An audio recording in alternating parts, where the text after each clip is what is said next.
तो आपण मैंने ना जानते रघु बेहेरा ना जान भक्त रघु बेहेरा किए जान हाथ देखिए जानते सुन ना भक्त रघु बेहेरा आप किए जाना थे आप जान आप जानते ठीक है आज आम भक्त रघु बेहेरा भगवान सब दिगु सुरक्षा प्रदान कले हाँ श्री भगवान सुंदर भक्ति करते भगवान को सब चिंता करते तेणु भगवान सब दिगु रक्षा विषय आम आलोचना ठीक है। तो रघु बेहेरा गाँ हूँ पिपिली पाखे है से रघु बेहेरा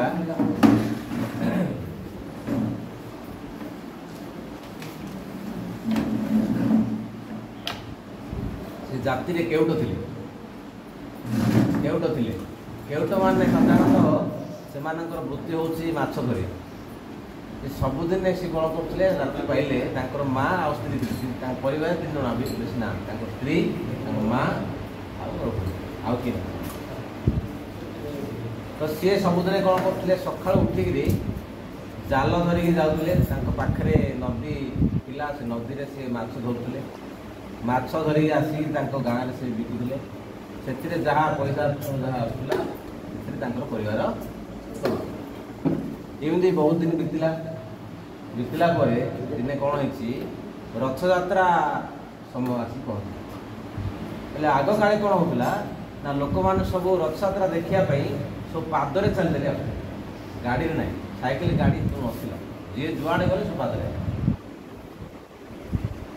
तो भक्त माने जो जाऊले से पादरे चलते से जो भक्त मैंने आसुले एकला किए आसुन सब मेल हो कहीं साधु मैंने सब मेल हो रही भक्ति बढ़ कली जुगे बाई साधु मैंने केवे एकला रहा कथा एकला रही मन चंचल हम से बाई साधु संघ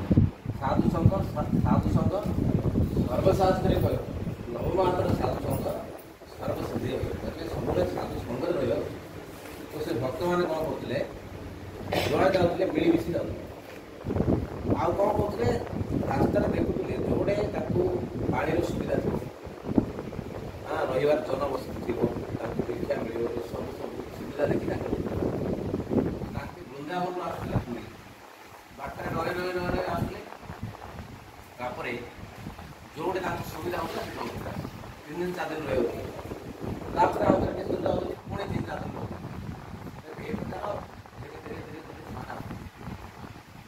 तो वृंदावन आसु आसु बहुत रास्ता रही रही आसिले शेष को आंकर गाँ रघु बेहेरा गाँ से गाँव में आसी पहुँचे से गाँव में कौन सुविधा थिला ना पानी सुविधा थिला हाँ आ सब किसी टेंट पेंट मारिक से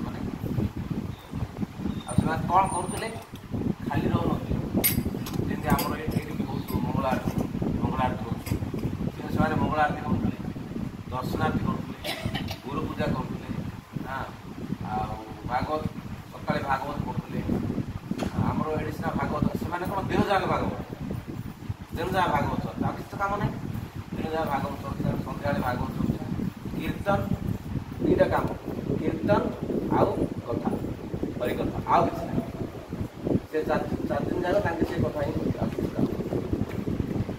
तो कौन है गाँव में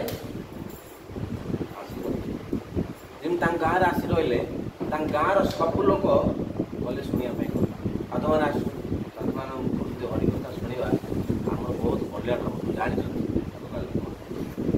सब गाँव गहल भागवत भंगी थी सब लोक पाई बिलबाड़ कम दिन सब बिलबाड़ कम कर सन्ध्या आसिक से भागवत भंगी बस भागवत रंगीटी पढ़े तो ये सब लोप पाइला कि से समय कौन साधु मान देखिले लोक मैंने बहुत श्रद्धा होते आज भागवत जो लगौले समस्ते हेले जमी से गाँव में सब शुणिले भागवत साधु मैंने आसमी सन्ध्या है समस्त जा भागवत शुण ये रघु बेहेरा बहुत गाँव लोग पहले रघु बेहेरा जानते ना कौन ସାଧୁମାନେ ଆସୁଛନ୍ତି ବୃନ୍ଦାବନ, ବଢ଼ିଆ ସୁନ୍ଦର କଥା ଚାଲିଛି। ଚାଲ ଯିବା ଶୁଣିବାକୁ, ଚାଲ ଯିବା। ଗଲେ ଶୁଣିବା ପାଇଁ ଭାଗବତ କଥା, ସୁନ୍ଦର କଥା। ପ୍ରଥମ ଦିନ କ'ଣ ଚର୍ଚ୍ଚା ହେଉଛି? ପଞ୍ଚମ ସ୍କନ୍ଧ ଭାଗବତ। ପଞ୍ଚମ ସ୍କନ୍ଧ ଭାଗବତରେ ସବୁ ଚର୍ଚ୍ଚା ହେଉଛି କ'ଣ ନା, ପାପ କଲେ କ'ଣ ନର୍କ, କ'ଣ କ'ଣ ପାପ ଅଛି ଆଉ କ'ଣ ପାପ କଲେ କ'ଣ ନର୍କ। ଆପଣମାନେ ସବୁ ଆଗରୁ ତ ଆଲୋଚନା ହେଇଥିବ। ଆମର ଇସ୍କନର 4ଟା ନିୟମ। ପ୍ରଥମ ନିୟମ କ'ଣ? ମାଂସାହାର। ମାଂସାହାର କଲେ କ'ଣ ନଷ୍ଟ ହେଉଛି? ଦୟା ନଷ୍ଟ ହେଉଛି। ଧର୍ମର 4ଟା ପାଦ ହେଉଛି: ଦୟା, ତପସ୍ୟା, ପବିତ୍ରତା, ସତ୍ୟ। ତ ମାଂସାହାର କରିବା ଦ୍ୱାରା କ'ଣ ନଷ୍ଟ ହେଉଛି? ଦୟା ନଷ୍ଟ ହୋଇଯାଉଛି। ଦ୍ୱିତୀୟ ହେଉଛି ନିଶା। ନିଶା ପାନ କରିବା ଦ୍ୱାରା ତପସ୍ୟା ନଷ୍ଟ ହୋଇଯାଉଛି। 4 ହେଉଛି ଅବୈଧ ସ୍ତ୍ରୀ ସଙ୍ଗ। ଅବୈଧ ସ୍ତ୍ରୀ ସଙ୍ଗ କରିବା ଦ୍ୱାରା ପବିତ୍ରତା ନଷ୍ଟ ହେଉଛି। ଆଉ ଲାଷ୍ଟ ହେଲା ଜୁଆ ଖେଳ। ଜୁଆ ଖେଳ କରିବା ଦ୍ୱାରା କ'ଣ ହେଉଛି? ସତ୍ୟ ନଷ୍ଟ ହେଉଛି। ତ ଏଇସବୁ ବିଷୟରେ ଆଲୋଚନା ହେଲା। ଆଉ ସେଥିରେ ପଞ୍ଚମ ସ୍କନ୍ଧ ଭାଗବତରେ ସବୁ ନର୍କ ବିଷୟ ବର୍ଣ୍ଣନା କରାଯାଇଛି। କ'ଣ ପାପ କଲେ କୋଉ ନର୍କ। ମାଛ ମାଂସ ଯିଏ ଖାଉଛି, ପଞ୍ଚମ ସ୍କନ୍ଧ ଭାଗବତରେ ଆପଣ ପଢ଼ିବେ, ଲେଖା ହେଇଛି। ଯେମିତି ଆପଣ ଆମ ତେଲରେ ଛାଣିକିରି ମାଛଟାକୁ ଖାଉଛେ, ସେଇଠି ସେଠି ବିରାଟ ବଡ଼ ଗୋଟେ ତେଲ ପଡ଼ିଥିବ, ଆମକୁ ସେଠି ଛଣା, ଛଣେଇକିରି ଛଡ଼ା, ପୁଣି ଆଉ ଥରେ ସେ ଭିତରେ। ହେଲେ ସେ ଯେଉଁ ନର୍କରେ ଆମକୁ ଯେଉଁ ଶରୀରଟା ମିଳିବ, ସେ ଶରୀରଟା ମୃତ୍ୟୁ ହେବନି। ଏଇଟା ହେଉଛି ଯାତନା ଶରୀର। ଆମର ଏଇଟା ହେଉଛି ଭୌତିକ ଶରୀର। ଆଉ ଗୋଟେ ଅଛି ଆଧ୍ୟାତ୍ମିକ ଶରୀର, ସେଇଟା ଭଗବତ ଧାମରେ ମିଳିବ। ନର୍କରେ ଯେଉଁ ଶରୀରଟା ହେଉଛି ସେଇଟା ହେଉଛି ଯାତନା ଶରୀର। ସେଇଟା ଖାଲି କଷ୍ଟ ଦେବା ପାଇଁ ସେ ଶରୀରଟା ଦିଆହେଉଛି। ହେଲେ ସେ ଶରୀରଟା ଯେଉଁ ଅଛି, ସେ ଶରୀରରେ କେବଳ କଷ୍ଟ ହିଁ ପାଇବ। ତ ନର୍କରେ ସବୁ ପ୍ରକାର ବିଭିନ୍ନ ପ୍ରକାର ପାପ ପାଇଁ ବିଭିନ୍ନ ପ୍ରକାର ନର୍କ ଅଛି। ଭେରାଇଟି ନର୍କ ଅଛି। କାହିଁକିନା ଆମେ ବିଭିନ୍ନ ପ୍ରକାର ପାପ କରୁଛେ ନା, ତା ଅନୁସାରେ ସବୁ ନର୍କ ଅଛି। ଆପଣ ପଢ଼ିଲେ ସବୁ ଜାଣିବେ ଡିଟେଲ୍ସ। ତ ସେଇଠି ସବୁ ଯାକ ଆଲୋଚନା ହେଲା ସେ ବିଷୟରେ। ସେ ପ୍ରଥମ ଦିନ ଯେମିତି ଗଲା ରଘୁ ବେହେରା, ସେ ଶୁଣିକିରି ତା ଭିତରେ ପୁରା ଡର ଆଉ ଘୋର, ମାନେ ବହୁତ ଡରିଗଲା ସେ। ଆରେ ମୁଁ ତ ସବୁଦିନ ମାଛ ଧରୁଛି, ସବୁଦିନ ମାଛ ବିକୁଛି, ତାହେଲେ ମୋର ପରିବାର ଚାଲିଛି। ମହାରାଜ ମାନେ କହିଲେ କ'ଣ ମାଛ ଖାଇଲେ ବଡ଼ ପାପ ବୋଲି କହୁଛନ୍ତି। ସେ ପୁରା ଡରିଗଲା। ତା ବାସି ଦିନ ପୁଣି ସତ୍ସଙ୍ଗ ହେଲା, ପୁଣି ଗଲେ ରଘୁ ବେହେରା। ପୁଣି ଯେତେବେଳେ ଗଲେ, ସେଦିନ କ'ଣ ଚର୍ଚ୍ଚା ହେଉଛି ନା ପ୍ରାୟଶ୍ଚିତ। ପ୍ରାୟଶ୍ଚିତ ବିଷୟରେ ଚର୍ଚ୍ଚା ହେଉଛି। ଯେଉଁ ପାପ କରୁଛନ୍ତି, ଏ ପାପର ପ୍ରାୟଶ୍ଚିତ କେମିତି ହେବ? କୁହାହେଲା, ଯେମିତି ମୁଁ ଆଗରୁ କହିଲି, ସତ୍ୟ ଯୁଗରେ ତପସ୍ୟା କରି ଭଗବାନଙ୍କୁ କହିଲେ, ତ୍ରେତୟା ଯୁଗରେ ଯିଏ ଆମର ଯଜ୍ଞ କରିକିରି, ଦ୍ୱାପର ଯୁଗରେ ପୂଜା ପାଠ, ସତ୍ୟ ଯୁଗରେ କରିଥାଉ। ପୁରା ସେ ବର୍ଣ୍ଣନା କଲେ। ସେ ଟପିକଟା ସେ ଶୁଣିଲେ, ସେ ବୁଝିଗଲେ ଯେ କଳି ଯୁଗରେ ହରି ନାମ ହିଁ ଆଉ କିଛି ରାସ୍ତା ନାହିଁ। ବୁଝିଗଲେ। ଦ୍ୱିତୀୟ ଦିନ ସେ ଟପିକ୍ ସରିଲା। ତୃତୀୟ ଦିନ ପୁଣି ଦର୍ଶନ ହେଲା। ତୃତୀୟ ଦିନରେ କ'ଣ ହେଲା ନା, ଭଗବାନଙ୍କର 10 ଅବତାର ବିଷୟରେ ଆପଣ ଜାଣିଛନ୍ତି। 10 ଅବତାର: ମତ୍ସ୍ୟ, କଶ୍ୟପ, ବରାହ, ନୃସିଂହ, ବାମନ, ପରଶୁରାମ, ବଳରାମ, ବୁଦ୍ଧ, କଳକି, ଆପଣ ଜାଣିଛନ୍ତି। ତ ସେ ବିଷୟରେ ଟିକେ ଆଲୋଚନା, ସେ ବିଷୟରେ ଆଲୋଚନା ହେବାରୁ ସେ ମତ୍ସ୍ୟ ଅବତାର ବିଷୟରେ ଶୁଣିଲେ। ଯେମିତି ମତ୍ସ୍ୟ ଅବତାର ବିଷୟରେ ଶୁଣିଲେ, ତାଙ୍କ ମନକୁ ଛୁଇଁଲା, ଆରେ ଭଗବାନ ମତ୍ସ୍ୟ ଅବତାର ବି ହେଇଥିଲେ, ମୁଁ ତ ଡେଲି ମାଛ ଧରୁଛି। ସେ ମନରେ ଯେଉଁ ତାଙ୍କର ଯେଉଁ ଭୟଟା ଥିଲା ପ୍ରଥମ ଦିନରୁ, ତୃତୀୟ ଦିନ ଯେମିତି ହେଲା, ତା ଭୟଟା ପୁରା ଡବଲ ହେଇଗଲା। ସବୁଦିନ ମୁଁ ମାଛ ଧରୁଛି, ଭଗବାନ ମତ୍ସ୍ୟ ଅବତାର ବି ହେଇଥିଲେ। ସେ ଘରକୁ ଗଲେ, ସେଦିନ ତାଙ୍କ ମାଆଙ୍କୁ ଆଉ ତାଙ୍କ ସ୍ତ୍ରୀ କହିଦେଲେ, କହିଲେ ମା, କାଲିଠୁ ଆଉ ମୁଁ ମାଛ ଧରିବି। ତମେ ଯାହା କରୁଛ କର, ସିନା ମାଛ ଧରିବା ନାହିଁ। ଭଗବାନ ମତ୍ସ୍ୟ ଅବତାର ଇଆଡ଼େ ମହାରାଜ ମାନେ କହିଲେ ମାଛ ଖାଇଲେ ମହାପାପ, କେମିତି ମାଛ ଧରିବି? ହବନି। ତାଙ୍କ ମା ଭାବିଲେ ସାଧୁମାନଙ୍କର କଥା ଟିକେ କାନ୍ଦ ବସିବ, ଦିନେ ଦିନେ ଟିକେ ମନ ଟିକେ ବାଉଳି ହେବ, ତାପରେ ଆଉ ଟିକେ ଯିବ। ସେଦିନ ଗଲା, ସେ 2 ଦିନ ଗଲା, 3 ଦିନ ଗଲା, ଆଉ ଗଲେନି। ତାଙ୍କ ସ୍ତ୍ରୀ ଆସି ବୁଝିଲେ, ଭାଇ ମାଛ ଧରି ଯାଉ ନାହିଁ, ଆଉ ଘର କେମିତି ଚଳିବେ? ତମ ଶୂନ୍ୟ ସାଧୁମାନଙ୍କୁ କିଏ କହିଲେ ମାଛ ଭଗବାନର ଅବତାର, ତାଙ୍କୁ କିଏ ଧରି? ମା ବୁଝେଇଲେ, ସ୍ତ୍ରୀ ବୁଝେଇଲେ, କେମିତି ହଉ ହଉ 5 ଦିନ ପଡ଼ିଲା। ହେଲେ ଘରେ ତାଙ୍କର ଯେଉଁ ଚାଉଳ ଡାଲି ପନିପରିବା ଯାହା ଯାହା ଥିଲା ସରି କ'ଣ ରହିବ କି? କଥା ନାହିଁ କି ବସି ଖାଇଲେ ସେମିତି ତାଙ୍କର ଯାହା ଥିଲା ସମ୍ପତ୍ତି ସରି ଗଲା। ଲାଷ୍ଟକୁ ତାଙ୍କ ମା ବଡ଼ ଚିନ୍ତାରେ ପଡ଼ିଗଲେ, ଏ ସାଧୁମାନେ ଆଇଲେ କି ବୁଦ୍ଧି ଆଙ୍କୁ ଦେଲେ, ବାହାକୁ ଆପଣ ଖାଇବାଟା ହେଲେ ବନ୍ଦ କରିଦେଲେ।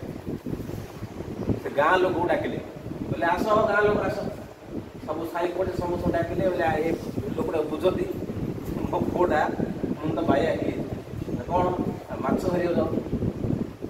ଆମର କେଉଁଟ ଲୋକ, ଆମର ପେଶା ହେଉଛି ମାଛ ଧରିବା, ମାଛ ଧରିବାକୁ ଯାଉ। ସବୁ ଜାଗା ଲୋକ ଆସି ବୁଝେ, ଏ ମାଛ ଧରିବା ପୁଣି ଯାଉନ, ଯିବେ ମୋ ଯାହା କହୁଛୁ କ'ଣ ମାଛ ଧରିବାକୁ ଆଉ ଯିବା। ଆଉ ଏ ମାଛ ଧରିବାକୁ ଯେଉଁ ଯିବନି, ସେ ଯେଉଁ ତମର ମା ସ୍ତ୍ରୀ ଆଗେ ଚଳିକି ସେଟା ମୁଁ ଜାଣିନି, ମୁଁ ଯିବାର ନାହିଁ ମାଛ ତାକୁ ବୁଝେଇଲି। ଦେଖ ତମେ ଯଦି ମାଛ ଧରିବାକୁ ଯିବନି, ମାଛ ଯଦି ମାରିଲେ ପାପ ବୋଲି ଭାବୁଛ, ଏ ସ୍ତ୍ରୀ ମା ଯେଉଁ ଅଛନ୍ତି ଆଙ୍କ ଦେହକୁ ମାରିଲେ ପାପ, ଆଖି ଦେହରେ ଭୋକରେ ମରିଯିବ। କ'ଣ ବିଚାର କର, ମାଛ ମାରିବ ନା ଏ ଦିନ ମାରିବ, ଗୋଟେ ଗୋଟେ ବିଚାର କର, ତାପରେ ଯାହା ଫାଇନାଲ କରିବ। ବସି ବିଚାର କଲା, କିଛି ଆଉ ବୁଝିବାଠୁ ବସିଲା। ଦେଖ ଇଆଡ଼େ ମାରିଲେ ବ୍ରହ୍ମହତ୍ୟା, ସିଆଡ଼େ ମାରିଲେ ଗହତ୍ୟା, କ'ଣ କରିବ କୁହ? ଦେଶକୁ ସମସ୍ତେ ବସି ବୁଝିଲେ, ଯାହା ପରେ ଭଗବାନଙ୍କୁ ଡାକେ, ଯାହା ପରେ ତୋର ସ୍ତ୍ରୀକୁ ଆଉ ତୋ ମାଆକୁ ମତେ କ'ଣ କହୁଛ? ଶେଷକୁ ତାଙ୍କର ଆଉ କିଛି ବୁଝିବାଟ ବୁଝିଲାନି। ଚାଲ ଯାହା ତ ଗୃହ ଧର୍ମ ତ ପାଳନ କରିବାକୁ ପଡ଼ିବ, ବାହା ହେଇଛି ନ କଲେ ତ ହେବନି, ଚାଲ ଯିବା ଯିବା ଦେଖିବା ପ୍ରଭୁଙ୍କର ଯାହା ଇଚ୍ଛା। ଜାଲ ଧରିକି ତା ଆସିଲା ପରେ 5-7 ଦିନ ଭିତରେ ତାପରେ ନଦୀ ପକେଇଲେ ଜାଲ, ଯେମିତି ଜାଲ ପକେଇଛନ୍ତି ଗୋଟେ ବଡ଼ ମାଛ ଗୋଟେ, ସବୁଠୁ ବଡ଼ ମାଛ, ଯେମିତି ବଡ଼ ମାଛ ପଡ଼ିଲା। ସେ କହିଲେ ଯାହା ଭଲ ହେଲା, ମୁଁ ଯେଉଁ 50 କି 60 କି 100 ବେଶୀ ମାଛ ମାରିବାର, ଗୋଟେ ମାଛ ଧରିକି ଆଉ ବେଶୀ ଲାଭ ହେବନି, ଗୋଟେ ମାଛ କାମ ହେଇଯିବ। ଶିଖିଲେ ସତୁ ସତ ଗୋଟେ ବଡ଼ ମାଛ, 50 କେଜି 60 କେଜି ବଡ଼ ମାଛ, ସେ ମାଛ ଧରିକି ପଦାକୁ ଯେମିତି ନଦୀର ଭିଡ଼ ଉପରେ ରଖିଲେ, ସେ ମାଛକୁ ଦେଖିବାକୁ ମନେ ପଡ଼ିଲା ତା କଥା, ଭଗବାନଙ୍କର ମତ୍ସ୍ୟ ଅବତାର କଥା ମନେ ପଡ଼ିଲା। ଆରେ ଏ ତ ମତ୍ସ୍ୟ ଅବତାର, ତାକୁ କେମିତି ମାରି, ତାକୁ ବସିଲେ, ତାକୁ ଧ୍ୟାନ କଲେ। ଦିନେ ଧ୍ୟାନ କଲେ ସେ ମାଛଟା ଶ୍ରୀହରି ଶ୍ରୀହରି ଶ୍ରୀହରି ପାଖକୁ କରି ଶ୍ରୀହରି କହୁଛି। ଶ୍ରୀ ଭଗବାନ, ମୁଁ ଭାବୁଥିଲି ସତରେ ମାଛ ମାନେ ଭଗବାନଙ୍କ ଅବତାର ନା ନାହିଁ, ସଂକୋଚ କରୁଥିଲି। ଦେଖିଲେ ସତୁ ସତ ଇଏ ଶ୍ରୀହରି କହୁଛି। ଇଏ ପ୍ରକୃତ ଅବତାର, ଇଏ ଯେଉଁ ପ୍ରକୃତ ଅବତାର, ଆଉ ତ ଦର୍ଶନ ମିଳିବ ନା। ଆଉ ଏ ନଦୀ ଗୁଡ଼ାକ ଯଦି ଧରି ବସି ଆଙ୍କୁ ଲୋକମାନେ ଆସି ମତ୍ସ୍ୟକୁ ତାକୁ ଧରି ଖାଦ୍ୟ ଧରି ପଳେଇଲେ, ଭାରି କଷ୍ଟ କଲେ। ତାଠୁ ଭଲ ଆଙ୍କୁ ଆଉ ନେବାର ନାହିଁ, ସଜାଗ ଘରକୁ ବଣକୁ ନେଇଯିବା। ଖାନ୍ଦରେ ପକେଇଲେ ବଣକୁ ଚାଲେ। ବଣ ଭିତରୁ ପୁରା ଘଞ୍ଚ ଜଙ୍ଗଲ, ବଣ ମଝିକି ପଳେଇ, ବଣ ମଝିକି ଯାଇକି ସେଠି ଗୋଟେ ଛୋଟ ଗୋଟେ ଗାଡ଼ିଆ ଗୋଟେ ଥିଲା, ଗାଡ଼ିଆ ରଖି ସେ ଗାଡ଼ିଆ ଆଗରେ ଗୋଟେ କୁଶ ଆସନ, ଗୋଟେ ଆସନ ଥିଲା, ଗୋଟେ ଖାସ ଥିଲା, ସେ ବସିଲେ। ସେ ମାଛ ବୋତଲ ଧ୍ୟାନ, ମୁଁ ଆଜି ମାଛ ଅବତାର ମୋତେ ଦର୍ଶନ ଦେବେ, ନିଜ ରୂପକୁ ଆସିବେ, ମୋତେ ଦର୍ଶନ ଦେବେ, ମୁଁ ଏଇଠୁ ଉଠିବି। ଯେଉଁ ପର୍ଯ୍ୟନ୍ତ ଭଗବାନ ମୋତେ ନିଜ ରୂପକୁ ଆସିକି ଦର୍ଶନ ଦେଇନାହାନ୍ତି, ସେ ପର୍ଯ୍ୟନ୍ତ ମୁଁ ଏଇଠୁ ଉଠିବାର ନାହିଁ। ତାଙ୍କର ଯେଉଁ ସାଧୁମାନେ ଆସିଥିଲେ ବୃନ୍ଦାବନ ସବୁ କହିଛନ୍ତି, हरे कृष्णा कृष्ण कृष्ण हरे हरे हरे राम राम राम हरे महामंत्र कहते कलिजुगर तारक मंत्र जप आरंभ मार्क्स को देखिले जप खराले जाइए धीरे धीरे धीरे धीरे उपरोड़ा है संध्या संध्या दिन है बण सब विभिन्न प्रकार सब हिंस्र जंतु मान अच्छा आलू बाघ बिलुआ सब विभिन्न प्रकार अच्छा से सब धीरे धीरे आवाज शुभिला धीरे शुभिला आमको टी संध्या है सब आसी पाखु आसवे कौन आक्रमण करेंगे असुविधा हम जहाँ हम प्रभु को देखी जी ना जमी संध्या गला जो महामंत्र जपड़ा से रटी कर डर लगुच ना रटी कर जप महाराज कहते उच्च स्वर जब डाकिले भय आ लगे तो सी कौन करें उच्च स्वर डाक हरे कृष्ण कृष्ण कृष्ण हरे हरे हरे राम राम राम मन मन जपे रटी कर रटी कर जपिले आहरी धीरे राति हम गला से जो आवाज आहरी बढ़े आलू पाख आवाज बढ़ला जमी आवाज बढ़ला आंक भर जो भयटा थी आहरी अधिक बढ़ला पाख पलि आसी मारे निश्चय खाइए ना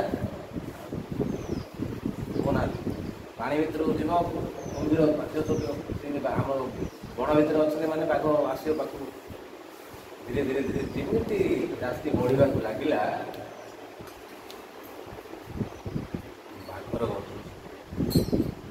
बाघर गर्जन शुणुती पाखे सीना शुणा कि तो शुणुवे ना जी शुणिला बाघर गर्जन हृदय पूरा बढ़िया आज मु बाघर पेटे परिगल आपको पंचायत चाहत ना जहाँ हम तो हम महाराज कहते साधु मैंने हरे कृष्ण जपिवा जहाँ हम सी जपिले महाबल बाघ ताकू बाघ सतरे पलि सामना देखिले किए रघुवीर पूरा सामना माने पूरा खंड आउ अल्प समय माने आउ अल्प समय भितर पेट को जमी देखीदे जो डरटा थी आपण मैंने विचार करूँ हम पाक बाघ आस भय तो निजे निजे विचार करूँ जानते भयटा तो से भयटा 100 गुण है एते भय भवन से भय सी तो सकाल किसी खाई नी माछ मारिया जाइए माछ आनी जाते खाई भाजी माछ मारे कौन बाघ पेट बुझे कौन ना सी कौन कले भयर जी शक्ति थिला सबू जाक शक्ति लगे बड़ पाटे हरे कृष्ण कृष्ण कृष्ण हरे हरे हरे राम राम राम हरे हरे पूरा रड्डी कर सबू जाक शक्ति लगे एते शक्ति थिला सबू जाक लगे आखि बुझेले आखि पेट तो अनेला आखि बुझी रड्डी कर धीरे धीरे धीरे धीरे से बाघर गोटे स्मेल अच्छे से बाघर स्मेल बासन जानते पाखे रास्ता आसिक पर मु पेट को भले किसी चिंता कले केवल हरे कृष्ण महामंत्र उच्च स्वर आखि बुझी पूरा रड्डी कर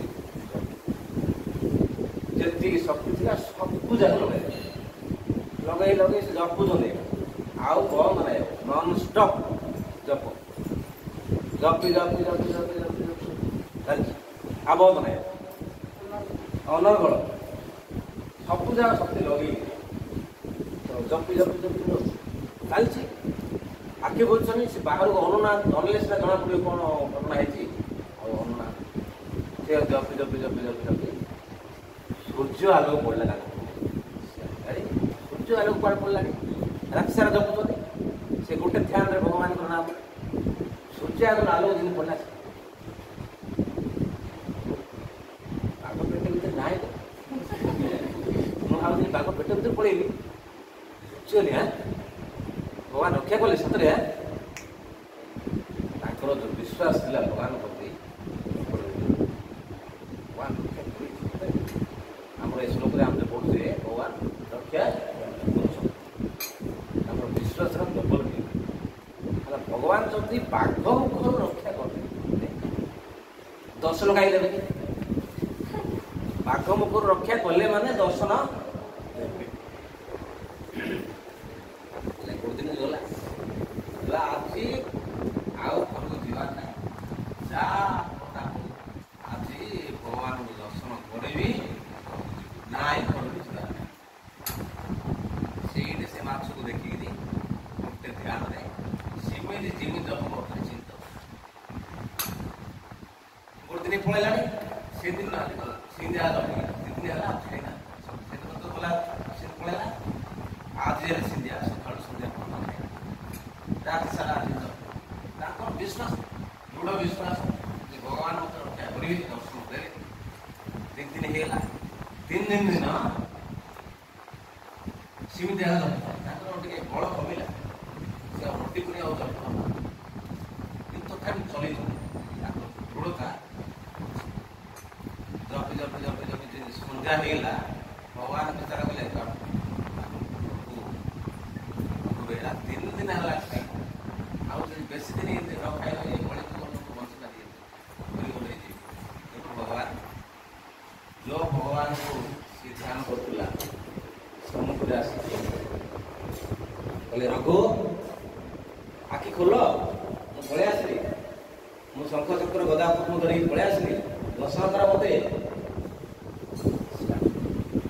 ଯେମିତି ଆଖି ଖୋଲିଲା ପୁରା ସାମ୍ନାରେ ଅଛି ଭଗବାନ, ଦର୍ଶନ କଲା। ଦର୍ଶନ କରିକି ମୁଁ ଛାଡ଼ିବି, ଭଗବାନଙ୍କୁ କେବେ ଦେଖିନି ତା ଜୀବନରେ, ସବୁବେଳେ ମାଛ ଆଗା ଦେଖିଲା। ସେ ତ ମାଛ ଥିଲା ଭଗବାନର ମୁଖ୍ୟ ଅବତାର, ସେ ଗାଏ ଭଗବାନ ରୂପ ହିଁ ଭଗବାନ ରୂପ ହିଁ ଚତୁର୍ଭୁଜ। ସେ ରୂପକୁ ସେ ଦର୍ଶନ କରିକିରି ତାଙ୍କ ଭିତରେ ଅଷ୍ଟ ସାତ୍ଵିକ ବିକାର, ଯିଏ ଭକ୍ତିର ପରିପକ୍ୱ ଅବସ୍ଥାକୁ ଯିବ, ସିଏ ସେ ସବୁ ବିକାର ଯାକ ତା ଦେହକୁ ଆସିବ। ଏମିତି ଆମର ଭଳିଆ ସାଧାରଣ ଲୋକ ଆଇଲେ, ଆମର ସେତିକି ପରିପକ୍ୱ ହେଇନି, କିନ୍ତୁ ତାଙ୍କ ଦେହକୁ ପୁରା ଅଷ୍ଟ ସାତ୍ଵିକ ବିକାର ପୁରା, ତାଙ୍କର ସ୍ୱେଦ ବାହାରିବା, ରୋମ ଟାଙ୍କୁରିବା, ସବୁ ଯାକ ଏକାଥରେ ଆସେ। ସେ ପୁରା ମୂର୍ଚ୍ଛା ହେଇଗଲା। ଭଗବାନ ତାଙ୍କୁ ଉଠଉଛୁ, ରଘୁ ଉଠ, ମୁଁ ପଳେଇ ଆସିଲି, ଦର୍ଶନ ଦେଲି, ତମେ ଉଠ, ମୋ ଦର୍ଶନ କର। ସେ ଉଠୁଛନ୍ତି, ଭଗବାନ ଦେଖୁଛନ୍ତି, ପୁଣି ଆଉଥରେ ମୂର୍ଚ୍ଛା, ପୁଣି ଉଠୁଛନ୍ତି, ଭଗବାନଙ୍କୁ ଦେଖୁଛନ୍ତି, ପୁଣି ମୂର୍ଚ୍ଛା। ଏମିତି 3-4 ଥର ପରେ ଭଗବାନ ତାଙ୍କୁ ସାନ୍ତ୍ୱନା ଦେଲେ, ରଘୁ ମୋତେ କଲାଟା ଦର୍ଶନ କର, ମୁଁ ତମକୁ ଆସିଛି ଦର୍ଶନ ଦେବା ପାଇଁ। ଭଗବାନ ସିଏ ରଘୁ ବେହେରା ବସି ଧ୍ୟାନରେ ଦର୍ଶନ କଲା। ଭଗବାନ ଦର୍ଶନ କରିକିରି ନିଜକୁ ପୁରା କୃତାର୍ଥ, ବହୁତ ଆନନ୍ଦ ଅନୁଭବ କଲେ, ବହୁତ କୃତାର୍ଥ ଲାଗିଲା ତାଙ୍କୁ।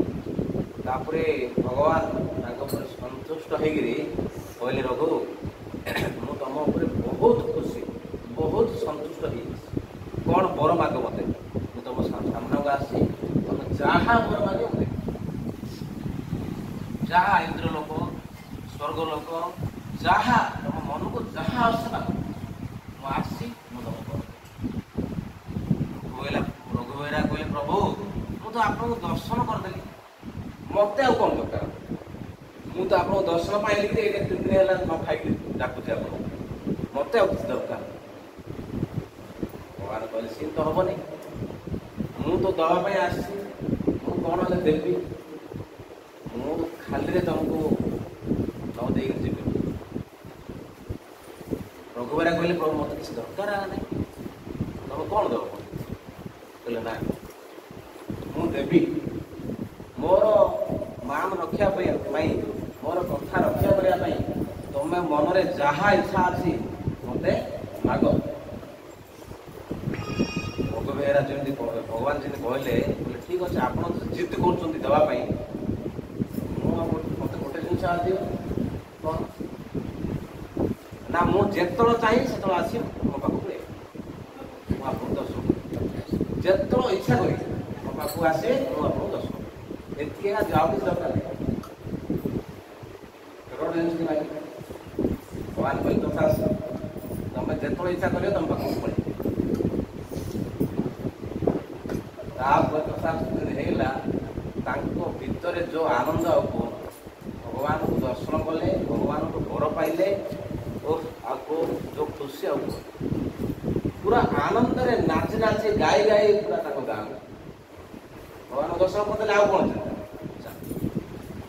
ସିଆଡ଼େ କ'ଣ ହେଇଛି, ତାଙ୍କ ମା 2-4 ଖଣ୍ଡ ଗାଁ ବୁଲିଲେ, ମୋ ପିଲା କୁଆଡ଼େ, ମୋ ପିଲା ବୁଝିଗଲା କୁଆଡ଼େ ପଳେଇଲା, ଘର ଛାଡ଼ିକିରି ଆମକୁ ଛାଡ଼ିକି କୁଆଡ଼େ ପଳେଇଲା, ଆଉ ଆଇବନି କ'ଣ ହେଲା। ସେ ପୁରା 3-4 ଖଣ୍ଡ ଗାଁ କୁଆଡ଼େ ଦେଖିଛ କି, ଆମ ରଘୁକୁ ଦେଖିଛ କି, ଆମ ରଘୁକୁ ଦେଖିଛ କି, ପଚାରି 4-5 ଖଣ୍ଡ ଗାଁ ବୁଲା ହେଇଗଲା। ସେସବୁ ଯେମିତି ଗାଁ ଲୋକ କହିଲେ ଲେଡ଼ି ତମ ପୁଅ ଆଇଲେଣି ତ ଦେଖିବ, ସେ ଦୌଡ଼ି ଆସିଲେ, ଗଲେ ରଘୁକୁ କହିଲେ ବାପ ତୁ କାହିଁକି କୁଆଡ଼େ ଘର ଛାଡ଼ିକି ପଳଉଛୁ, ତୁ କିଛି କରିବା ଦରକାର ନାହିଁ, ତୁ ମାଛ ବିକିବା ଦରକାର ନାହିଁ, ମୁଁ କଷ୍ଟ ପଡ଼ି ଗାଁ ଯାଇକି ବାସନ ଫାସନ ମାଜି ଯାହା କିଛି କରିବି, ମୁଁ ତୋତେ ଖୁସି ହିସା ତୁ ଘର ଛାଡ଼ିକି ପଳେଇ ଯା।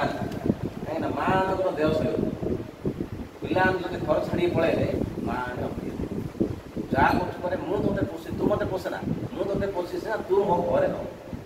ମା ମାନଙ୍କର ଇଚ୍ଛା।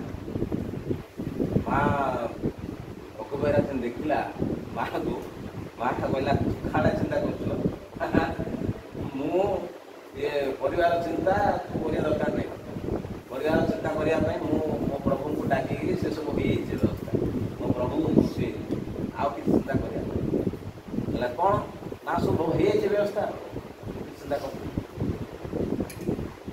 ତୁ ଖାଲି ଗୋଟେ କାମ କରେ, ତୁଳସୀ ଗୋଟେ ଗଛ ଗୋଟେ ଲଗା, ଆଉ ହରିନାମ ଜପ, ଆଉ କିଛି କରନା।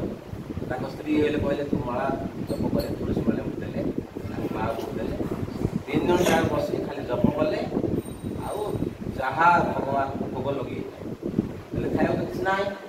ଭଗବାନ କହିଛନ୍ତି, ଭଗବାନଙ୍କର ତାଙ୍କ ଶରଣ ପଳେଇ, ସିଏ ତ ଆଉ ତାଙ୍କର ଅଭାବ ରହିବନି, ଭଗବାନ ନିଜେ କହିଛନ୍ତି। ଯେମିତି ଘରକୁ ଗଲେ ତାଙ୍କ ମା କହିଲେ ଭାଇ ଆମେ ଜପିଆ ବସିକି ଯେ ଖାଇବାକୁ କେମିତି, ଖାଇବାଟା କେମିତି, ତମେ କାହିଁ ଚିନ୍ତା କରୁଛ, ମୋ ପ୍ରଭୁ ଅଛନ୍ତି, ମୋ ପ୍ରଭୁଙ୍କୁ ଦର୍ଶନ କରି ଆସିଛି, ତମେ ଆଉ ଖାଇବା ଚିନ୍ତା କରୁଛ, ମୁଁ କହିଲେ ଜପ କରେ, ଆଉ କିଛି ନାହିଁ, ଖାଲି ଜପ କର, ଭଗବାନଙ୍କର ଖାଇବା ଆଣି ଯୋଉନ ଖାଇବା ନା ସେପଟ ଖାଇବା ଜପ ଆରମ୍ଭ ହେଇଗଲା। ଯେମିତି ଜପ ଆରମ୍ଭ ହେଲା, ଆର ସିନା ପୁରା ବିଶ୍ୱାସ ହେଇଛି, ତାଙ୍କ ସ୍ତ୍ରୀର ମାଆଙ୍କର ବିଶ୍ୱାସ ହେଇଛି, ଇଏ ଦେଖିଦେଇଛି ଭଗବାନ, ତାଙ୍କେ ଦେଖିନାହାନ୍ତି ନା। ଯେମିତି ସକାଳ ହେଲା ଜପୁଛନ୍ତି ଆଗେ 3 ଜଣ ଯାକ, ଧୀରେ ଧୀରେ 7ଟା ହେଲା, 8ଟା ହେଲା, ଜଣେ ଆସି କବାଟ ବାଡ଼େଇଲା, ହେଲା ହରେ କୃଷ୍ଣ, କ'ଣ ନା ଆମର ଆଜି ପୁଅର ବ୍ରତ ସଞ୍ଚାଟି ଆଣିଛୁ, ତମର ପୁଅ କ'ଣ ହରେ କୃଷ୍ଣ ମିଶିଲା ଆଜି ମୁଁ ଶୁଣିଲି ତ, ଆଉ ତା କିଛି ସଞ୍ଚା ଆଣିଛୁ, ଟିକେ ଭୋଗ ଲଗେଇ ତ ମା କହୁଛ, ସଞ୍ଚା କାହିଁକି ଡାଲି, ପରିବା, ତେଲ, ଘିଅ, ମରିଚ, ସର୍କ ଯାହା ରୋଷେଇ କରିବା ପାଇଁ ରଡ଼ ସଞ୍ଚା, ସେ ସଞ୍ଚା ଗୋଟେ ମିଳିଲା ତାଙ୍କ 3 ଜଣ ପାଇଁ ହେଇକି, ଆହୁରି ବଳକା ରୋଷେଇ ହେଲା, ଭୋଗ ହେଲା, ଭୋଗ ହେଇକି ତାଙ୍କ 3 ଜଣ ଖାଇଲେ, ଆହୁରି ବଳକା ହେଲା। ତାଙ୍କର ମାଆଙ୍କୁ କହିଲେ ରଘୁବେରା, ଦେଖିଲେ ଭଗବାନ ପଠେଇଲେ ନା, ତମେ ଖାଲିରେ ବସି ପୂଜା କରୁଛ, ହଁ ସତେଜ ପଠେଇଲେ। ସେଇ ଦିନ ଗଲା, ତା ବାସ ଦିନ ବୋଲେ ତାଙ୍କ ମାଆଙ୍କ ପାଇଁ ଟିକେ ବିଶ୍ୱାସ ହେଲା, ତା ବାସ ଦିନ ଇଣ୍ଡିଆ 8-9ଟା ହେଇଛି, ଆଉ ଗୋଟେ ସଂସ୍ଥା ହେଲା, ବୋଲେ ଆମର ବାପାଙ୍କର ଆଜି ବର୍ଷିକା, ଆଉ ତମର ପୁଅ କ'ଣ ବାପା ଟିକେ ହରେ କୃଷ୍ଣ ମିଶି ହେଇଛନ୍ତି, କ'ଣ ତାଙ୍କର ତ ସାଧୁ ହେଇଛନ୍ତି, ତାଙ୍କ ପାଇଁ ଟିକେ ପ୍ରସାଦ କରିବେ, ଟିକେ ସଞ୍ଚା ନିଅନ୍ତୁ, ଆଉ ଗୋଟେ ବଡ଼ ଖାଇଦେବୁ ସଞ୍ଚା। ଦିନ ଗଲା, 2 ଦିନ ଗଲା, 3 ଦିନ, ଡେଲି ଆଇଲା ଗୋଟେ ବଡ଼ ସଞ୍ଚା। ତାଙ୍କ ମା ଯେଉଁ ସ୍ତ୍ରୀ ଥିଲେ ଭଗବାନ ପଠଉଛନ୍ତି, ଯାହା କହିବାଟା ପୁରା ନିରାଟ ସତ୍ୟ, ଭଗବାନ ବଡ଼ ଚିନ୍ତାରେ କହିଲେ ଗୋଟେ ସଞ୍ଚା ପଠେଇ ତାଙ୍କ ଘରକୁ, ସେ ଭଗବାନ ହେଲେ ବିଚାର ହେଇଗଲେ। ସେସବୁ କ'ଣ କଲେ, କ'ଣ ଗୋଟେ ଲୀଳା କଲେ, କ'ଣ ନା ସିଏ ସବୁଦିନେ କ'ଣ କରୁଥିଲା, ଗାଁରେ ବୁଲିକି ନାମ କରିବା, ଆନନ୍ଦ ହେଇଯାଇଛି। ତାଙ୍କ ଗାଁର ଯେଉଁ ଗୋଟେ ଛକ ଥିଲା, ସେ ଛକ ଜାଗା ଚନ୍ଦନ ଜାଗା ବସିକି ସେ ନିଜେ ନିଜେ କୀର୍ତ୍ତନ କରିବ, ନିଜେ ନିଜେ ଗାଇବାର, ନାଚିବାର, ଗାଇବାର। ସେ ଗାଁ ଯେଉଁ ପିଲେ ଯାହା ସବୁ ଥିଲେ, ସେ ପିଲେ ଯାହା ତାକୁ ଦେଖିକି ଏଇଟା ବାଇଆ ହେଇଗଲା, ଆଗରୁ 5 ବିକୁଥିଲା ନା, ଏବେ ଖାଲି ହରେ କୃଷ୍ଣ କରୁଛି, ଏଇଟା ବାଇଆ ହେଇଗଲା। ମାଛ ବିକିବାକୁ ଯାଉନି ଡେଇଁକି ନାଚିକି ଘରେ କୃଷ୍ଣ କରୁଛି ପାଗଳ ହେଇଗଲା। କେତେଟା ସବୁ ଦୁଷ୍ଟ ପିଲା ଥିଲେ ସେମାନେ ତା ପଛରେ ଲାଗିଗଲେ। ତା ପଛରେ ଲାଗି ତାକୁ ଗୁଣି ଟେକା ପଥର ସବୁ ଛାଡ଼ିଲେ। ସିଏ କିଛି କହିବାର ନାହିଁ। ହଁ ଯିଏ ଯାହା କରୁଛି, ମୋର ପ୍ରଭୁ ଅଛନ୍ତି, ମୋତେ କ'ଣ ଡର? ଯିଏ ଯାହା କରୁଛ ମୋତେ ବାୟା କୁହ, ଯାହା କରୁଛନ୍ତି ପାଗଳ କୁହ, ବାୟା କୁହ, ମୋତେ କ'ଣ ଚିନ୍ତା? ସିଏ ପୁରା ଆନନ୍ଦରେ ପୁରା ବିଭୋର ହେଇକିରି ହରେ କୃଷ୍ଣ ଦେଖିଲେ। କାହା ଥିଲେ ସାଥୀ ନାହିଁ, ସାଙ୍ଗ ନାହିଁ, କିଛି ନାହିଁ। ଯିଏ ଜାଣିଥିଲି ମିଶିଲା ନ ନାହିଁ କିଛି, ସେ ତା ମନରେ କିଛି ଚିନ୍ତା କରେ, ପୁରା ନିଶ୍ଚିନ୍ତ, ପୁରା ଆନନ୍ଦରେ ଖାଲି ହରେ କୃଷ୍ଣ। ହେଲେ ସେ ଗାଁର ଯେତେ ପିଲା ଥିଲେ ସବୁ ଯାକ ଦୁଷ୍ଟ ପିଲା ଯାକ ତା ଥିଲେ ବେଶୀ ତା ପଛରେ ନାହିଁ। ସବୁଠୁ ଗୋଟେ ବଡ଼ ଦୁଷ୍ଟ ପିଲା ଥିଲା ସେ ଗାଁ। ସେ ଦୁଷ୍ଟ ପିଲାଟା ତାଙ୍କ ଘରକୁ ଗୋଟେଇଲେ। ଆଉ ସେ ଗାଁରେ ଯାକ ସବୁଠୁ ବଡ଼ ଧନ୍ୟ ଲୋକ ଗୋଟେଇଲେ। ସେ ପିଲାଟା ଟିକେ ବେଶୀ ଦୁଷ୍ଟ, ସବୁ ଯାହା ପିଲା ସିଏ କ'ଣ କରିବାର, ଯାହା କହିଲେ ଖାଲି ପିଟିବାର। ସିଏ କ'ଣ କଲା, ଗୋଟେ ବଡ଼ ବତା ଫାଡ଼ି ଗୋଟେ ଧରିକିରି ସେ ବତା ଫଡ଼ିଆରେ ଗୋଟେ ଲୁହା କଣ୍ଟା ଗୋଟେ ଲୋକ ବାଡ଼େଇଥିଲା। ସିଏ ଲୋକ ହତ୍ୟା ପଡ଼େ ପିଟି ଶେଷକୁ ଆସିଲା। ରଘୁବୀରା ପଛରେ ଗୋଡ଼ିଲା, କହିଲା ତୁ କ'ଣ ହରେକୃଷ୍ଣ କରୁଛୁ? ହରେକୃଷ୍ଣ କ'ଣ ମିଳିବ ଏତେ ସୁଟି କଲ ଜମା ତ ହାସ୍ୟ ପରିହାସ କରିକିରି ତା ପଛରେ ଖାଇଲା। ତାକୁ ଗୋଟେ ବାଡ଼େଇଦେଲା। ଯେମିତି ବାଡ଼ିଲା ତା ଗୋଡ଼କୁ ବାଜିଗଲା। ତା ଗୋଡ଼କୁ ବାଜି ରଘୁବୀରା କିଛି କହୁନଥିଲା କାହାକୁ। ଯେମିତି ତାର କଷ୍ଟ ହେଲା ସେ ପଛକୁ ଦେଖିଲା, ଆରେ ମୁଁ ତୋର କ'ଣ ନଷ୍ଟ କରିଛି ରେ? ମୁଁ ତୋର କ'ଣ ଅନିଷ୍ଟ କରିଛି? କିଛି ତ କରିନି। ମୋ ଏତେ ଯାହା ନଷ୍ଟ କରିଦେଲୁ, ରକ୍ତ ବାହାରିଲା, ମୋର କଷ୍ଟ ହେଉଛି। ହେ ପ୍ରଭୁ ତମେ ଆଗେ ବୁଝ। ଯେମିତି କହିଦେଲା ସାଙ୍ଗେ ସାଙ୍ଗେ ସେ ପିଲାଟା ପ୍ରାଣଟା ପଡ଼ିଲା ସେଠି। ଗାଁରେ ଯାହା ଲୋକ କହିଲେ, ତା ବାପାକୁ କହିଲେ ଭାଇ ତମ ପୁଅ ମରିବ। ତାଙ୍କ ବାପା ମାଆକୁ ଗୋଟେ ପୁଅ, ତାଙ୍କ ବାପା ମା କାନ୍ଦି ଆସିଲେ। ସେ ପିଲାଟା ପାଖରେ କାନ୍ଦିଲେ। ତାପରେ ସେ ପିଲାଟାକୁ କାନ୍ଧରେ ଧରିଲେ। କାନ୍ଧରେ ଧରିକିରି ଗଲେ ତା ପାଖକୁ, ରଘୁବୀରାକୁ ତାଙ୍କ ଦାଣ୍ଡରେ ପକାଇଦେଲେ। କହିଲେ ହେଡ଼ି ମୋ ପୁଅଟାକୁ ମାରିଦେଇଛି ତମ ପୁଅ। ତାଙ୍କ ମାଆକୁ ଡାକିଲେ, ହେଡ଼ି ତମ ପୁଅ ମାରିଦେଇଛି ମୋ ପୁଅ। ହେଲା ପୁଅଟା ମାରିଦେଇଛି? ନାଇଁ ତ ସୁନ୍ଦର ମାରିବ। ଡାକନ୍ତି ରଘୁବୀରା ଡାକିଲେ, କହିଲା ହଇ ମୋ ପୁଅଟାକୁ ମାରିଦେଇଛ କହୁଛ?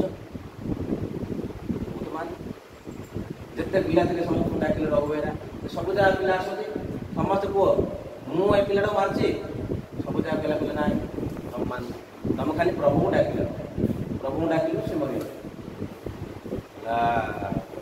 ନଥରା ତାଙ୍କ ବାପା କହିଲେ ତମେ ସେଟା ମୁଁ କିଛି ଜାଣିନି, ମୋ ପୁଅକୁ ତମେ ମାରୁଛ, ତମ ଯୋଗୁଁ ମୋ ପୁଅ ମରିଛି। ତମେ ମୋ ପୁଅକୁ ବଞ୍ଚ, ନହେଲେ ଆମେ ଦି ଜଣ ଏଠି ବିଷ ଖାଇ ବସୁ ତମ ଘର ଆଗେ। ରଘୁବୀରା ବଡ଼ ଚିନ୍ତାରେ ପଡ଼ିଗଲା। ବୋଲେ କିଏ ଆଶ୍ଚର୍ଯ୍ୟ, ମୁଁ ତ ମାରିନି, ଗୋଟେ ପୁଅ ପାଇଁ ତମେ ଦି ଜଣ ମରିବ। ସିଏ ବଡ଼ ଚିନ୍ତାରେ ପଡ଼ିଗଲେ। ସିଏ କ'ଣ କଲେ, ଠିକ୍ ଅଛି ଯଦି ତମେ ଭାବୁଛ ମୁଁ ଦୋଷୀ, ପ୍ରଭୁକୁ କହିବି, ପ୍ରଭୁ ଯଦି ବଞ୍ଚେଇବେ ଠିକ୍ ଅଛି, ନାଇଁ ବୋଲି ନାହିଁ। ରଘୁବୀରା ପାଖରେ ବସିଲେ, କହିଲେ ହେ ପ୍ରଭୁ ମୋତେ ଏମାନେ ଦୋଷୀ ବୋଲି କହୁଛନ୍ତି, ମୁଁ କ'ଣ ଦୋଷୀ? ମୁଁ ବାସ୍ତବରେ ଦୋଷୀ ନାହିଁ। ଆଉ ଆପଣ ଯଦି ମୋର ଯେଉଁ ଦୋଷୀ ସାବ୍ୟସ୍ତ କରିବାକୁ ଚାହୁଁନାହାନ୍ତି, ତାହେଲେ ପିଲାଠୁ ଟିକେ ବଞ୍ଚୁ। ସେ ଭଗବାନଙ୍କୁ ଡାକିଲେ। ରଘୁବୀରା ଯେ ଭଗବାନଙ୍କୁ ଡାକିଲେ ପିଲାଟା ବଞ୍ଚିବା ପାଇଁ, ଭଗବାନ ତ କହିଛନ୍ତି ମୁଁ ତ ମୋ କଥା ରକ୍ଷା କରିବି। ସାଙ୍ଗେ ସାଙ୍ଗେ ପିଲାଟା ବଞ୍ଚିକି ଉଠିଲା। ଯେମିତି ବଞ୍ଚିକି ଉଠିଲା, ତାଙ୍କ ବାପା ମାଆଙ୍କର ଦୋଷୀ ଆଉ କହିଲେ, ରଘୁବୀରା ମୋର ପିଲାକୁ ବଞ୍ଚେଇ ଦେଲା। ସମସ୍ତଙ୍କୁ ହାଲା ହେଇଯାଇଥିଲା, ରଘୁବୀରା ଭାବିଲାନି, ଏବେ ହାଲା ହେଇଗଲା। ହରେ କୃଷ୍ଣ। ଯେମିତି ହାଲା ହେଇଗଲା ଚାରିଆଡ଼େ, ରଘୁବୀରାର ଯେଉଁ ପ୍ରଶଂସା ଆଉ କଣ, ସମସ୍ତେ ଜୟକାର କଲେ, ସମସ୍ତେ ରଘୁବୀରାକୁ ପ୍ରଶଂସା କଲେ। ଆଉ ତାଙ୍କର ଯେଉଁ ପୁଅଟା ମରିଥିଲା, ତାଙ୍କ ବାପା ମା କହିଲେ ରଘୁବୀରା ତମର ଜୀବନ ସାରା ଯାହା ଖାଇବାର, ପିନ୍ଧିବାର, ରହିବାର ଯାହା ଆବଶ୍ୟକତା ମୁଁ ଦେବି, ତମକୁ ଆଉ କ'ଣ ଚିନ୍ତା କରିବି। ଡେଲି ମୁଁ ପଠେଇବି, ତମେ ଯାହା ଦରକାର ଲିଷ୍ଟ କରି ମୋ ଆମ ଗୋପରୁ ପଠେଇବି। ଯାହା ଦରକାର ଆଖି ବୁଝିକିରି बिना चिंता बिना द्विधारे पठे लिस्ट डेली लिस्ट पठे तुम घर जीव सामान तुम भोग लगे प्रसाद ठीक अच्छे आप इच्छा तो डेली लिस्ट आसला हाँ तो साधु लोक कौन खीरी खेचुड़ी सब खाइबे कि जहाँ अन्न टे डालमा टे खाले जी दरकार से लिस्ट पठुले से सामान पठुले ये भोग लगाते प्रसाद करेंगे 3 जन पाते तो एमती बहुत दिन गला बहुत दिन गला रघुबेहरा चिंता कले बोले सबुदिने भगवान को भात डाली तरकारी खीरी खेचुड़ी भोग लगुचे भगवान को पिठा टे भोग लगे समस्त पिठा पणा खीरी खेचुड़ी जो कर आम घर खजा टे मिठा टे पिठा टे भगवान भोग लगे व्यवस्था कर तो से धन्य लोग कहले लड़ी तेल घी अटा आम खजा करूँ पिठा करूँ इडली जहाँ जहाँ आम घर जान सब प्रकार पिठा खजा करूँ भोग लगे सब दब ठीक अच्छे तुम खाली आदेश कर मुझे सब लिस्ट देदेले आरंभ होगा खजा विभिन्न प्रकार खजा विभिन्न प्रकार मिठा खीरी सब तैयारी रघुबेहरा कहते स्त्री घेड़ी मु जो महाप्रभु घरे भोग लगे से भितर किए जीवनी तुम्हें बाहर सब थोद मो भितर नेबी भोग लगे तुम्हें भितर किए जीवनी मो भितर घेड़ा पकई मोर भोग लगे सब प्रकार पिठा खजा मालपा सब प्रकार मिठा सब होगा रोसे सब जगह भितर को नहीं गले ठाकुर घर सब से भितर रखिले रखिकी बसले बोले प्रभु आप कहते जो डाकी आसी सागे सागे पड़े आस पलि आसले प्रभु शंकर चक्र गदा दिन पलि आसले कहले प्रभु आप एड बड़ रूप हो जाऊँ मुझे कहीपर मो सानटा आप एड बड़ मुझे आप छोट हूँ पिला मुझे सुविधा हम सान पिला हो सान पिला बाल गोपाल आउ ठिया मुझे कहि मो कोड़े आस बस ठिया ठिया कहीपर जसना माँ कोड़े जमी बसुले जसना कहते मुझे आपको कहि मो कोड़े आस बस भगवान तो कहते जिन कह मुझे शुणी कोड़े आस बस सब जगह थुआई पिठा खजा मिठा काकरा पढ़ा जहाँ सब स्त्री रोसे करते माँ मिसी रोसे करते भर्ती घरे ये गोटे गोटे कहते रघुबेहरा कहले भगवान खाए गोटे गोटे बेसी जन कहले भगवान कहले ये खाऊ हेनी मुझे जानी आप 60 कोटी खाऊँ कौटे श्रीमंदिर में सब 60 कोटी खाऊँ आप ये कौन खाए हेनी मुझे छाड़ी आप कहली भगवान आप नाई करेंगे कथा जमी कह शुणी शुणी कहीदेली भगवान को खोज भगवान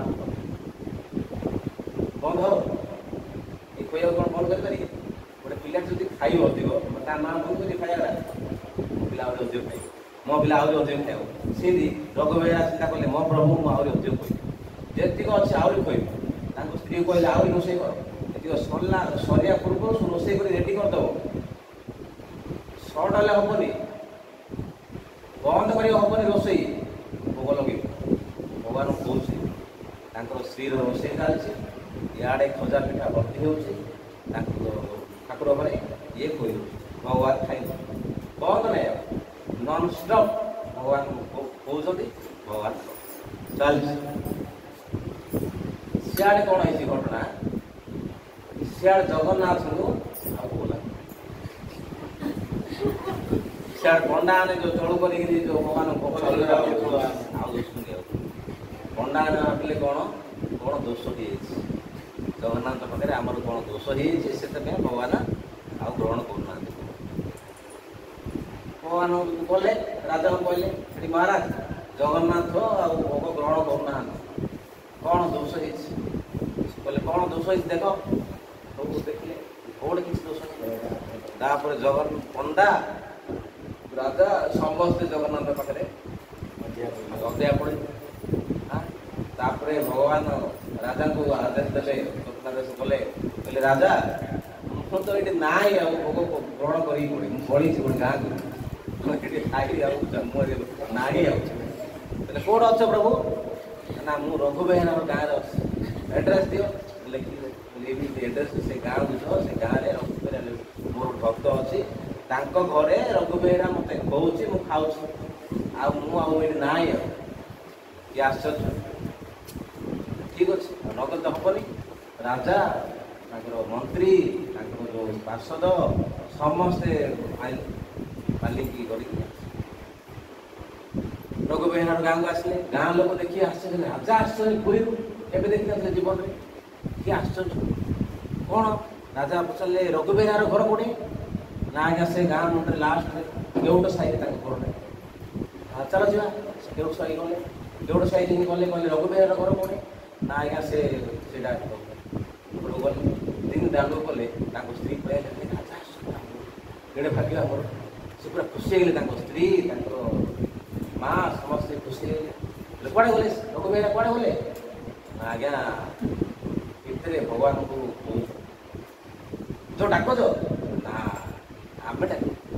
ରଘୁ ବେହେରା ମନା କରୁଛ, ଷ୍ଟ୍ରିକ୍ଟଲି ମନା କରୁଛୁ, ଆମକୁ ରୋଷେଇ ଘର ଭୋଗ ଘରକୁ କେବେ ଆଇବ, ରୋଷେଇ କରି ଖାଲି ଆମେ ଯାଇଥିଲେ, ଆମକୁ ଯିବୁ ବୋଲି ରଘୁ ବେହେରାକୁ ମାଡ଼ ଖାଇବୁ, ଆମେ ଯିବୁ। ହେଲା କ'ଣ କରିବା? ନା ଆପଣ ଯିବେ, ଯାଆନ୍ତୁ, ମୁଁ ଯିବି। ମନା କଲେ ତାଙ୍କ ଦୁଇ ଜଣ ଯାକ। ଶେଷ ଆଉ କିଛି ଉପାୟ ନାହିଁ, ରାଜା ନିଜେ ଗଲେ। ଯେମିତି କବାଟ ଖୋଲିଲେ ସାଙ୍ଗେ ସାଙ୍ଗେ ଭଗବାନ ରଘୁ ବେହେରାର ଯେଉଁ କାନ୍ଦ ଆଉ ଭାଇ, କେତେ ଦିନ ପର୍ଯ୍ୟନ୍ତ ରଘୁ ବେହେରା ଭଗବାନଙ୍କୁ ଖୋଉଥିଲା, ଭଗବାନ ଖାଉଥିଲେ, କିଏ ଛାଡ଼ିବ? ଭଗବାନଙ୍କୁ ଜଣେ ଖୋଉଛି, ଭଗବାନ ଖାଉଛନ୍ତି, ଏଇଟା ଛାଡ଼ିପାରିବ କିଏ? ସାଧାରଣ ଭଗବାନ ଦର୍ଶନ କଲେ ଆମକୁ ଆହୁରି ଦେଖିବାକୁ ଇଚ୍ଛା ହେଉଛି, ଆଉ ଜଣେ ଭଗବାନ ଖାଉଛନ୍ତି ସେ କେମିତି? ହେଲେ ମୋ ପ୍ରଭୁ ପଳେଇଲେ, ମୋ ପ୍ରଭୁ ପଳେଇଲେ, ଯେ ପୁରା କାନ୍ଦିଲେ, ପୁରା ଗଡ଼ିଲା। ରାଜା ଗଲେ ରଘୁ ବେହେରାକୁ କୁଣ୍ଡେଇ ପକେଇଲେ, କହିଲେ ରଘୁ ବେହେରା ତମ ଜୀବନ ପୁରା ଧନ୍ୟ ହେଇଯାଇଛି, ତମେ କିଛି କାନ୍ଦୁନି, ତମ ପ୍ରଭୁ କୁଆଡ଼େ ଯାଇନାହାନ୍ତି, ଅଛନ୍ତି କୋଉଠି? ଶ୍ରୀମନ୍ଦିରରେ, ଏଠି ଥିଲେ, ଶ୍ରୀମନ୍ଦିରକୁ ପୁଣି ପଳେଇଲେ, ତମେ କାନ୍ଦନି, ତମେ ଆସ, ଏଠି ଯେମିତି ତମେ ଭୋଗ ଲଗାଉଥିଲ ସେଇଟା ଭୋଗ ଲଗେଇବ, ପ୍ରସାଦ ଆସ। ତାଙ୍କ ମୁଣ୍ଡରେ ରାଜାଙ୍କର ପଗଡ଼ି ଭିଡ଼ିଲେ, ତାଙ୍କ ପାଇଁ ଗୋଟେ ବଢ଼ିଆ ସିଂହାସନ ଗୋଟେ କଲେ, ଦୋଳ କଲେ, ସମସ୍ତେ ପଟୁଆର କରିକିରି ଚାଲ ତମେ ଏଇଠି ଗାଁରେ ଛୋଟିଆ ଘରେ ରହିଲେ ହେବ, ତମ ପାଇଁ ଗୋଟେ ମହଲ ହେବ, ବିରାଟ ଗୋଟେ ମହଲ କରାହେବ, ତମ ପାଇଁ ସେ ମହଲରେ ତମେ ରହିବ, ଚାଲ। ତାଙ୍କ ସ୍ତ୍ରୀକୁ, ତାଙ୍କ ମାଆକୁ, ତାଙ୍କୁ ପୁରା ପାଲିଙ୍କିରେ ବସେଇଲେ, ମୁଣ୍ଡରେ ପଗଡ଼ି, ତିନି ଜଣ ଯାକ ପୁରା ପଗଡ଼ି ଭିଡ଼ି, ପୁରା ରାଜାଙ୍କ ଭଳିଆ, ରାଜା ଯେମିତି ଆସିଥିଲେ ସେମିତି ତିନି ଜଣ ଯାକ ପୁରା ରାଜାଙ୍କ ଭଳିଆ ବେଶ କଲେ, ପୁରୀ ଧରିକି ଗଲେ। ସେଇଠି ତାଙ୍କ ପାଇଁ ଗୋଟେ ମହଲ କଲେ, ସେଇଠି ତାଙ୍କୁ ରଖିଲେ, ସିଏ ସେଇଠି ସବୁବେଳେ ଭଗବାନଙ୍କୁ ଭୋଗ। ତ ଏଇଟା ହେଉଛି ରଘୁ ବେହେରାଙ୍କର କଥା, ଏଇଟା ସତ କଥା, ଆପଣମାନେ ଭକ୍ତମାଳା ପଢ଼ିବେ ଅଛି। ତ ମୋର ଏ କହିବାର ତାତ୍ପର୍ଯ୍ୟ କ'ଣ ନା, ଭଗବାନ ଏ ଶ୍ଲୋକରେ ଯେଉଁ କହୁଛନ୍ତି, ମୁଁ ସେମାନଙ୍କର ସମସ୍ତ ଆବଶ୍ୟକତା ବହନ କରେ, ସେମାନଙ୍କର ସମସ୍ତ ଅଭାବ ଦୂର କରେ, ଆଉ ତାଙ୍କ ପାଖରେ ଯାହା ଅଛି ତାକୁ ରକ୍ଷା କରେ। ଏଇଟା ସ୍ପଷ୍ଟ ଭାବରେ ଭଗବାନ ପ୍ରମାଣ କରିକି କହୁଛନ୍ତି, ତୁମମାନଙ୍କର କିଛି ଚିନ୍ତା କରିବାର ନାହିଁ, ତୁମମାନେ ଖାଲି ଗୋଟେ କ'ଣ, ମୋର ଚିନ୍ତା କର, ମୋର ପୂଜା କର, ମୋର ଦିବ୍ୟ ରୂପକୁ ଧ୍ୟାନ କରି ମୋତେ ଜଣେ। ଆଉ ଭଗବାନଙ୍କୁ ପୂଜା କରିବା ବହୁତ ସହଜ, କିଛି କଷ୍ଟ ନାହିଁ। ଭଗବାନ କଳିଯୁଗରେ ଭକ୍ତିଟାକୁ ପୁରା ସହଜ କରୁଛନ୍ତି, କିଛି ମାଗୁନାହାନ୍ତି। ଆପଣ ଏବେ ପୂଜା କଲେ ମଧ୍ୟ ଆପଣ ଦେଖନ୍ତୁ, ଭଗବାନ କହୁନାହାନ୍ତି ତମେ କ୍ଷୀରି, ଖେଚୁଡ଼ି, ପଲଉ ଏତେ ଆଡ଼ମ୍ବର କଲେ ହିଁ ମୁଁ ଖାଇବି, ନାହିଁ, ପୁରା ସହଜରେ ଚାରିଟା ଜିନିଷ, କ'ଣ କ'ଣ? ପତ୍ର, ପୁଷ୍ପ, ଫଳ, ଚାରିଟା ଜିନିଷରେ ଭଗବାନ ସନ୍ତୁଷ୍ଟ, ପୁରା ସହଜ। ଆମେ ସାଧାରଣ ଲୋକ, ତମେ ଯିବ କୋଉଠି କାହା ଗୋଟେ ପ୍ରସ୍ତୁତି ଦେବ, ଆଜ୍ଞା ପ୍ରସ୍ତୁତରେ ଖୁସି ହେଇଯାଉ, ଖୁସି ଭଗବାନ ଖୁସି, ଏତେ ଦୟାଳୁ ଭଗବାନ।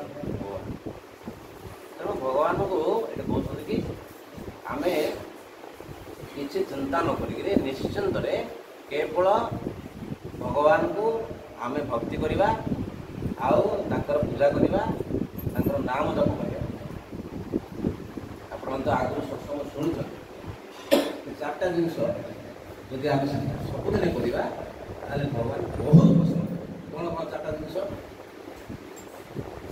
ए बी सी डी आउ किसी अधिक दरकार कौन कौन A B C D A रे एसोसिएशन सबुदिन ये आम सत्संग हो रविवार रविवार आप रविवार रविवार आस डेली जो समय हो कहीं कली जुगे केवे एकला भक्ति